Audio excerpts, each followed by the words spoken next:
আসসালামু আলাইকুম। আমরা গিয়েছিলাম অলিভ রেস্টুরেন্ট অ্যান্ড ক্যাফেতে, যেটা নওগাঁর বইপট্টিতে রয়েছে।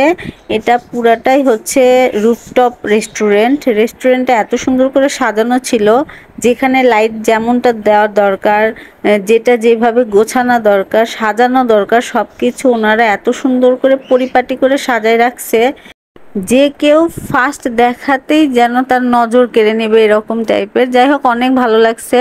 আর আমরা গিয়েছিলাম এটা রোজা শুরু হওয়ার কিছুদিন আগে। তো গ্যালারিতে খুঁজে পাইলাম, তাই ভাবলাম আপলোড দেই।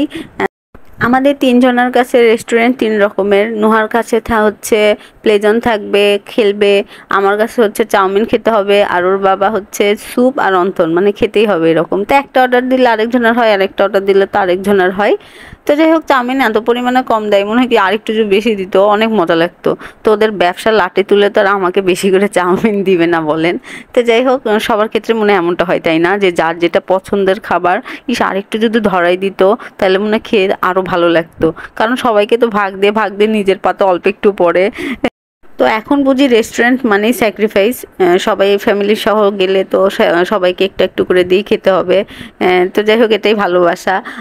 তো যাই হোক, আমাদের খাবার চলে এসেছিল। আমরা স্যুপ অর্ডার করেছিলাম, অন্থন ফার্স্টে এগুলোই দিছিল। খেতে ভালোই ছিল। আর আব্বু আম্মু আমরা এই প্রথম সবাই একসঙ্গে গিয়েছিলাম, আব্বু কোথাও যায় না।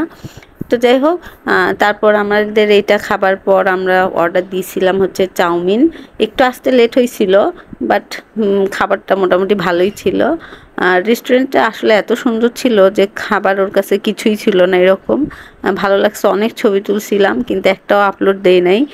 ছবি সব গ্যালারিতেই পড়ে থাকে। এটা আমার অভ্যাস, আমি খুবই আলসা, মানে ভিডিও বানাবো দিতেও বিরক্ত লাগে। তো আজকে এই পর্যন্তই, আল্লাহ হাফেজ।